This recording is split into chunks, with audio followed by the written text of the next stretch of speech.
So we are really excited to be here to present the APSA Outcomes and Quality and Safety Committee Systematic Review on Enteral Access. I'm here with Rob Baird and Adam Golden, and on behalf of the three of us, there are no disclosures.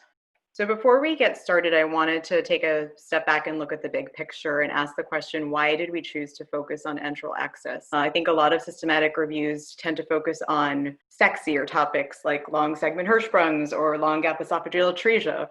But enteral access is something that's much more routine. We do it all the time, and I think a lot of the time we don't think much about it. So I wanted to invite a parent here, and I'd like to introduce Maria Oliveri, I would love it if you could tell us a little bit about your enteral access journey with your daughter, and especially about how the stress that you experienced around the feeding her compared to the stress about her other serious medical diagnoses. Thank you for having me. Frankie was born with a lot of medical conditions, one of which was her inability to eat. When she was born, she required a lot of support. Her NG tube was placed as soon as she was stable. I have to say that I felt like a failure as a mom. I had all those new mom feelings, and I had a lot of plans of how I was going to feed her. Breastfeeding was in one of my plans, and that didn't happen. So that made me feel like an ultimate failure. We did go home with an NG tube, and it was a little scary, making sure the tape stayed at the right spot where it needed to be, and the marks were right where they needed to be. And I just found out recently that my husband was scared half to death that he was going to put the tube into her lungs, which I never knew about. So there was a lot of emotions that we were going through with just something as basic as feeding our child. I was not able to feed my child. I couldn't hold her for a while, and I felt like I could not provide the basic necessities of life for her. So that was a lot going on in my head at the time. And we did realize early on was that it wasn't about our feelings. I don't want to discount the fact that we're going through a whole bunch of feelings, but we had this baby that we had to take care of, and she had a lot of need. She had this NG tube. It would fall out. It would be hard to get back in. We would have to go to the hospital sometimes to put that tube back in. When she was 6 months old, she got a G tube, and it was nice to have her little face freed up from all the tape that was on her face. And it's the little things that you don't realize that are more of a big deal. I think that tape was more of a big deal to me than the tube itself was, because it ruined her little face. Her little skin got ruined. People could look at that tube, that NG tube, and see that something was wrong with my child. The NG tube was a visible, constant reminder that I couldn't feed her and something was wrong with my baby. And she did get a G tube at 6 months old, and it kind of was almost comforting and a relief that she did get that tube because her face was free then. However, it made us feel more permanent in the fact that she wasn't going to eat. We would hide where we fed her. We wouldn't let anybody see her tube. We wouldn't let other children see her tube because we didn't want them to think she was different. It wasn't until last year that we actually started feeding her wherever we were, because it is what it is at this point. It's 11 years later, and this is our life. Can you talk about if you ever experienced any issues with the G tube? So we have gone through 8 G tubes since February 2nd.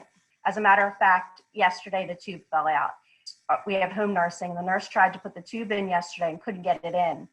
So I actually had to hold the stem of the G tube to push it forcibly in. And this is on an active child who doesn't want you to put this tube back into her. So there's been a lot of complications with the tubes themselves. We went from the NG tube to a GJ tube to a PEG tube to a G Mickey tube, which has been actually pretty good, other than the fact that these balloons keep breaking. Parents just want to be parents, right? We didn't choose a career in the medical profession, but yet we get thrown into a different arena when our child has a feeding intolerance for whatever reason, or we all of a sudden become medical professionals. For us to go home, it's very important that we have some sort of a buy-in, or that we're part of the team that decides something, because we're the ones that are going to have to do it. So it's the parents who really are going to take on the onus of doing all of the care for their children. Thank you so much, Maria, for sharing. And jumping into the systematic review, we broke down enteral access into 4 general categories. The first 2 are more the traditional types of systematic review questions that you're used to hearing about. The first regarding the role of preoperative upper GI for patients undergoing gastrostomy. The second regarding what's the optimal technique for placement. The third and fourth questions are a little bit less routine and really have to do with that big picture decision making. When you are referred a patient for a consultation for enteral access, how do you decide if it's the right time to put a G-tube in versus doing a nasogastric feeding trial? We broke this down into several questions. The first being, should all patients have an upper GI prior to G-tube placement? What symptoms merit upper GI prior to placement? What is the incidence of a missed malrotation requiring future intervention if upper GI is not obtained prior to placement? So we screened 50 abstracts for this question and reviewed 5 full text articles and included all 5 in the review. Just to note, importantly, all of these were case series. There were none that had a randomized approach where certain kids got a pre-op upper GI and others didn't. So there were a total of nearly 2,700 G2 patients who did have a pre-op upper GI. So the first question is, should all patients have upper GI prior to placement? I think to answer this question, you really need to ask the question of what was the surgical correlation with the findings on the upper GI? Unfortunately, only 3 of the 5 studies reported the intra-op correlation for a pre-op positive upper GI. So we had less than 2% of patients, only 52 out of the 2,700 who had abnormal upper GI that was concerning for Malro.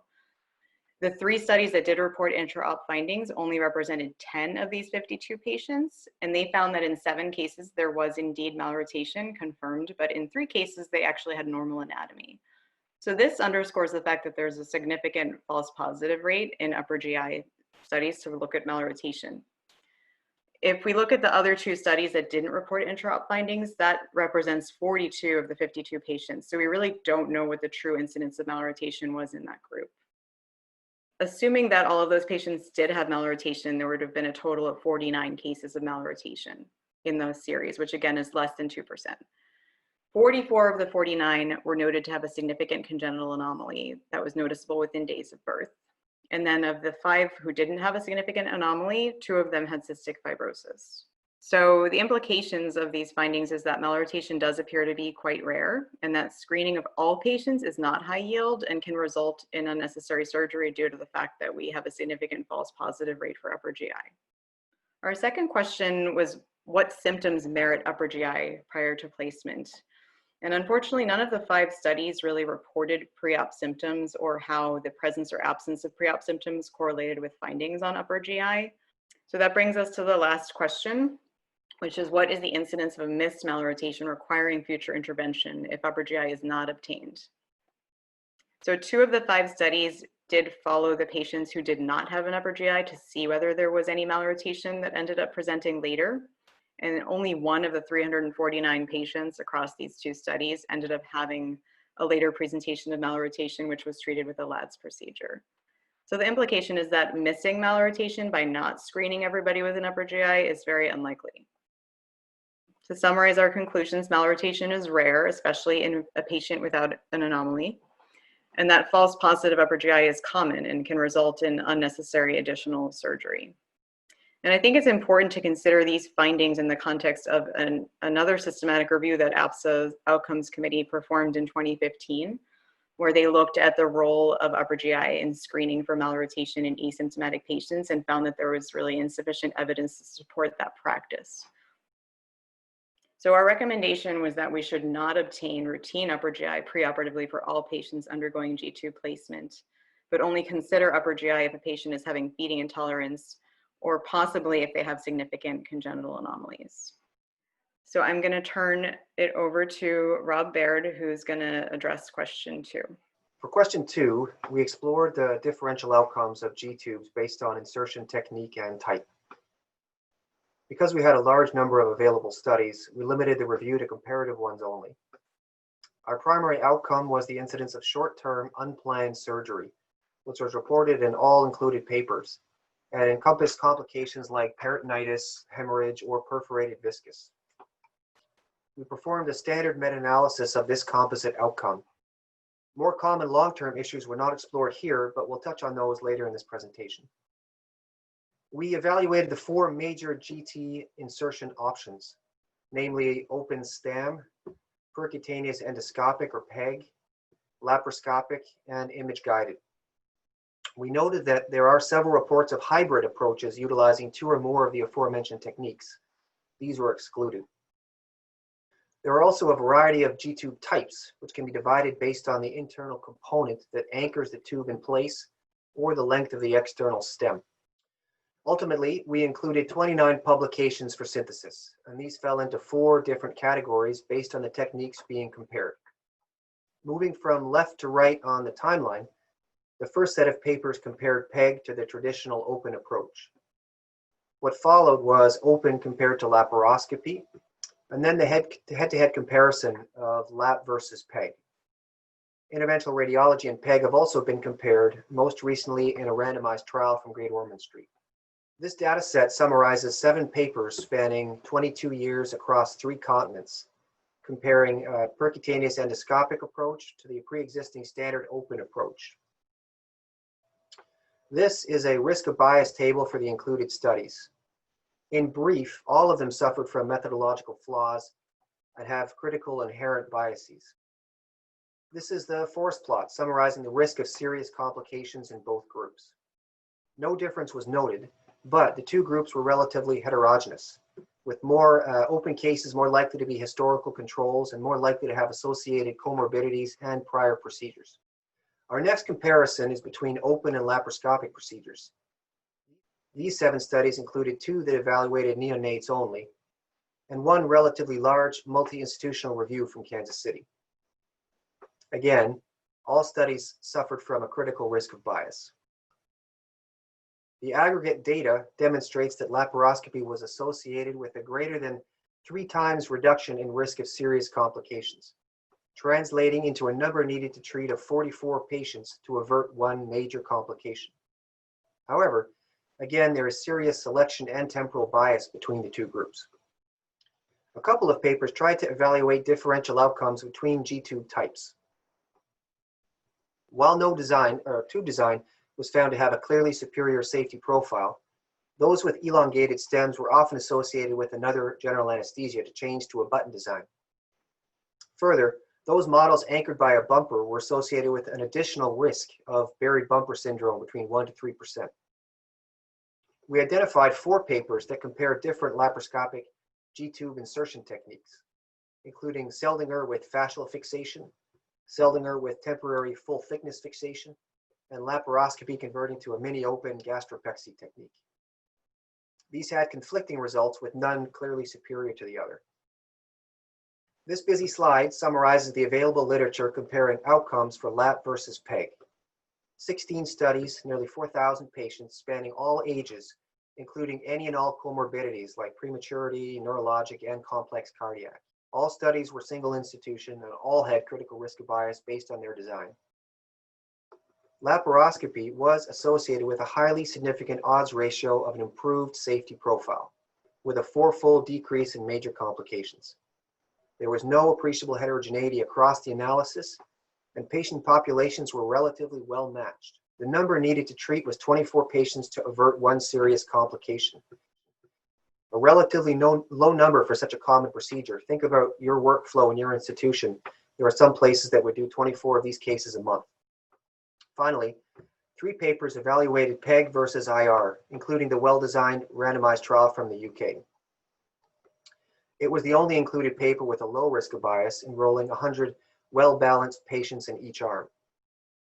The meta-analysis of these 3 papers yielded an improved safety profile with PEG, but the single randomized trial demonstrated equipoise and a low overall event rate between the 2 groups. To summarize, our review cannot make definitive recommendations regarding the preferred G-tube type, but it is noted that bumper-based designs carry an increased risk as compared to other models, and that elongated external designs often result in additional anesthetics. Finally, there is level 1 to 2 evidence that laparoscopy is associated with the best safety profile of all insertion techniques. Based on a high number of concordant studies, it is a grade A recommendation that it should be the technique of choice. I'm now happy to pass the baton to Adam to provide a very different, more patient and family-centric perspective on G-tubes. Thank you, Rob.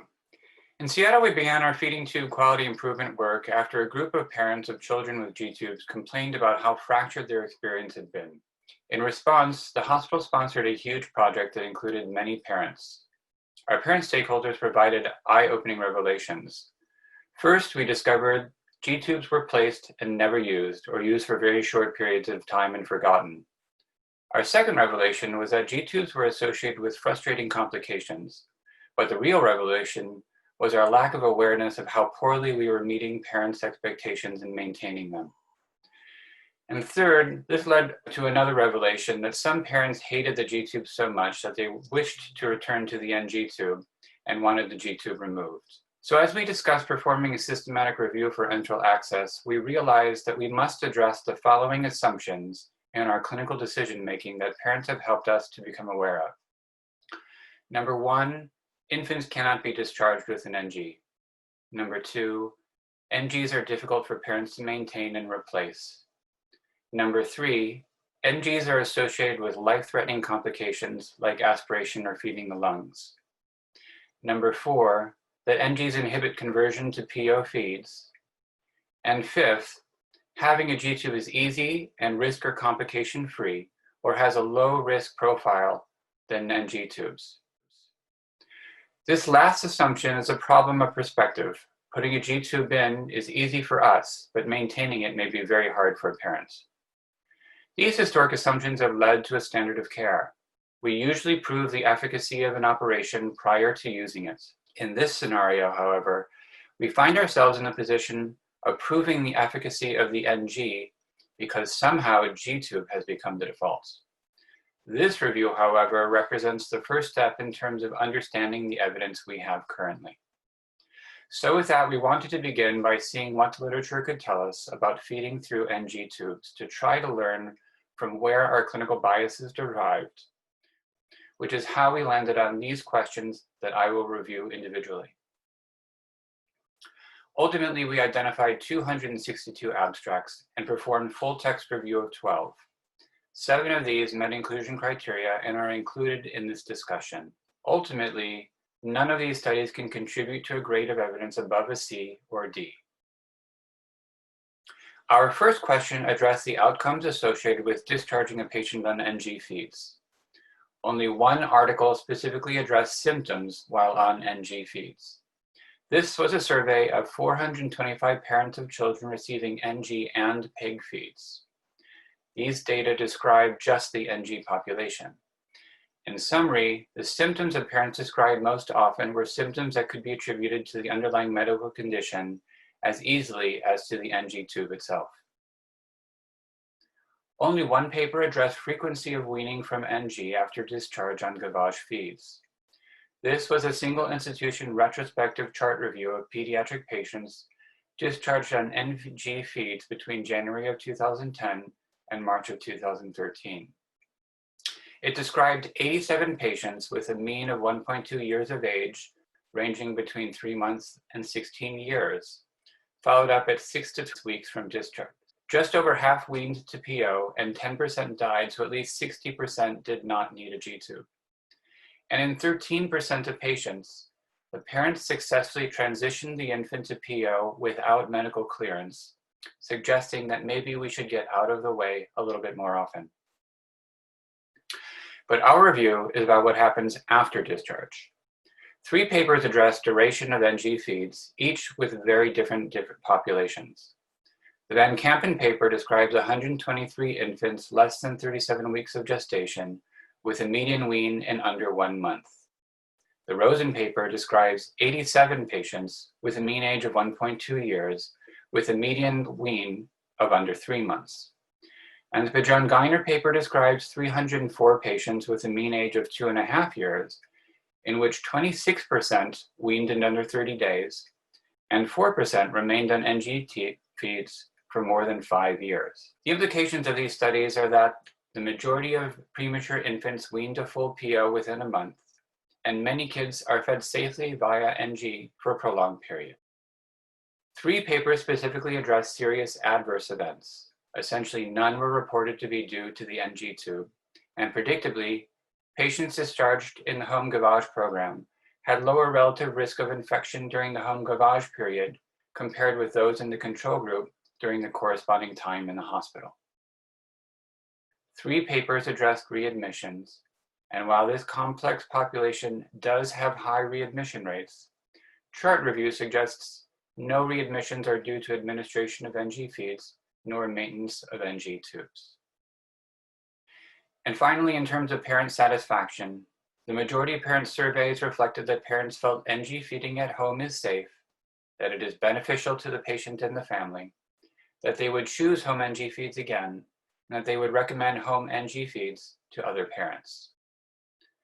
Our second question in this section was, how often does a child who is discharged home with NG feeds require a return to the system for replacement?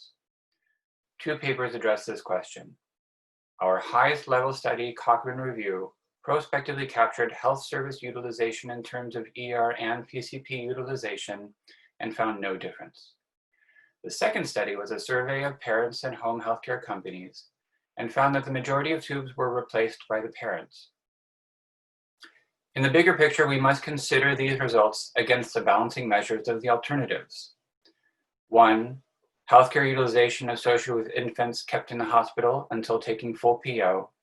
And 2, for the infants receiving a G-tube prior to discharge instead of an NG, the comparative healthcare utilization associated with G-tube complications that will be described in the next section of this review by Lauren Berman. Beyond the frequency of NG placement, our third question addressed the complications associated with parent NG placement and maintenance. 2 studies captured parents' perspectives on complications of placements. In the Northington paper, the 25% of respondents that described complications were actually describing the findings associated with confirming or refuting correct tube position, such as coughing or choking, aspiration of fluid that had the incorrect pH, the inability to auscultate air in the abdomen, or the inability to aspirate stomach contents altogether. In summary, no serious adverse events were reported, and all parents had appropriate suspicion not to feed the lungs and to seek help when appropriate. We should also remember that inadvertent tube removal is a complication of both NG and G tubes. Our final question in this section asked how outcomes differ by diagnosis. 2 papers address this question. The first included several populations: patients with neurologic impairment, prematurity, congenital heart disease, and patients with metabolic disease all had objective improvements in various growth parameters. Of particular interest, however, is that most congenital heart failure infants did not need NG feeds once the underlying cardiac disease was definitively corrected, with over half weaning to PO by 1 month from discharge. Similarly, even among the most premature infants, the vast majority weaned to full PO by 1 month from discharge. Thank you, and I'll now turn this review back over to Lauren. Thank you, Adam. So I'm going to now briefly address the other side of the coin. What are the complications that are associated with G-tube placement? For this question, we screened 137 abstracts and reviewed 50 manuscripts, and then we included 27 in the review. This represented 2,700 G-tube patients. The big picture message is that the incidence of complications was extremely variable across different studies, ranging from 0% in some studies to 90% in others. But 5 studies reported complication rates over 50%. I think that the difference in the reported complication rates has to do with inconsistent definitions. There were some studies that only reported complications as serious as mortality or reoperation, whereas others included things like readmission, ER visits, and then leak dislodgement or even nausea and vomiting. Tube dislodgement was one of the most commonly reported complications, along with leak and granuloma, which I don't think is surprising to any of us who care for these patients. So we can conclude that G-tube placement does in fact have a very significant complication rate. And even the minor complications are very likely to affect quality of life for these patients and their families, and therefore should be a target for quality improvement. We also conclude that we need standard definitions so that when we study this population, we can be speaking the same language regarding what constitutes a complication. And finally, we really need to think about G-tube compared to what? So that brings me to the 3 studies that compared G-tube to NG-tube, with the 2 populations, the ones who got G-tube and the ones who got NG-tube, being not at all comparable. 2 of the studies focused on infants born with medical complications or with congenital heart disease, and they did find that the NG-tube patients were more likely to be malnourished compared to the G-tube patients. This is hard to really interpret the significance of because of the fact that the groups really weren't comparable. I wanted to highlight the 3rd study, which was a survey of parents who were referred to a weaning program, and some of the parents had kids with NG tubes and some of the parents had kids with G tube. And the general conclusion on the parent perspective was that a G tube is not necessarily easier to manage than an NG tube, and that even after years of having it, it doesn't necessarily get easier. So we can conclude that we have a lack of reliable comparative data regarding nutritional outcomes for kids who have G tubes versus NG tubes. And that having a G-tube does appear to be a challenge for families. So I'm going to summarize our recommendations for both questions 3 and 4 together. First of all, we learned from Adam that short-term NG-tube feeding is safe. And we learned from me that G-tubes have significant complications. Even though many of them are minor, they are still likely to affect quality of life for patients and their families. So our main recommendation is that for children with any likelihood of learning to eat by mouth, a prolonged NG tube feeding trial should be considered. We really need studies that compare NG to G tube in a head-to-head prospective fashion in order to define the optimal time frame for an NG trial. And these types of studies should be done in specific populations, such as kids with congenital heart disease and prematurity, because we know that both of those populations are likely to gain the ability to eat by mouth over time. Lastly, I really wanted to emphasize how key it is to take parent preferences into account. When we get called to see a kid for a G-tube consult, the easy thing is just to go ahead and put it in. But I think we as surgeons are in a position where we can really influence decision-making, and parents are likely to make decisions that are consistent with their preferences if we present them data that's based on the evidence that we have about NG versus G-tube. Now that you've heard all about all the complications that occur after G-tube placement, Derek's going to tell us about a quality improvement project that he completed to address the issue of G-tube dislodgement. All right. Thanks, Lauren. My name is Derek Wakeman from the University of Rochester, and I'm going to describe our QI project to reduce dislodgements and improve care after gastrostomy insertion. While I have not made any money from it, I am co-inventor on a patent pending relevant to the talk. In the next 5 minutes or so, I'm going to provide a summary of our project, walk you through how to use our content on the APSA Quality and Safety Toolkit, and discuss the importance of a high-functioning team. This all started with a problem. We were having a lot of G-tube dislodgements. Shown as a Pareto chart for the reasons for ED visits for any G-tube related complaint, you can see that nearly 3/4 of all visits were due to G-tube dislodgement, which I would consider a preventable problem. We formed a quality improvement team and rolled out a care pathway designed to standardize care across the perioperative period and improve caregiver education. 2 of the bundle elements, which we believe were particularly important, are mechanical deterrence to dislodgement and nursing care standardization. Guidelines were revised with consecutive Plan, Do, Study, Act, or PDSA cycles. As a way to prevent dislodgements, we added mechanical deterrence in September of 2018. These include placing the extension tubing, when connected, in a grip lock device shown by the yellow arrow, and covering the balloon port with a cap or tape to prevent inadvertent access, which may result in balloon deflation or rupture. Because our data show that nearly every dislodgement occurs when the extension tubing is connected to the G-tube, a more recent effort has emphasized disconnecting the tube when the child is not feeding or when moving the child. Our nursing initiatives included a post-op order set with all care bundle initiatives in the orders to improve transparency. We also taught all nursing units throughout the Children's Hospital with in-service education, and our new standards of care were embraced by nursing leadership and incorporated in new staff orientation. Now let's discuss our results. Shown is a run chart of early G-tube dislodgements, our outcome measure. The red dotted line shows the mean number of dislodgements, which were significantly reduced after our main intervention, which emphasized mechanical deterrence to dislodgement. And we are proud to say that there's only been 1 inpatient dislodgement after the intervention compared to 9 before. Median length of stay, our balancing measure, became progressively shorter and more consistent over time which we believe is due to care standardization. Now I'll walk you through how to use our toolkit content. The large QR code to the left of me on the screen will link to the toolkit front page. The QR code in the bottom right-hand corner of the screen, in every slide of this talk, will go directly to our toolkit folder. This is the front page of the APSA toolkit. From here, you scroll down and open the appropriate folder, in this case, gastrostomy. Now you open gastrostomy QI projects folder. You will see folders containing QI materials of projects done at many centers. The rest of the folder contains the content we use to drive change, including pre, intra, and postoperative checklists, our post-op feeding pathway, nursing audit tool, and discharge pathway.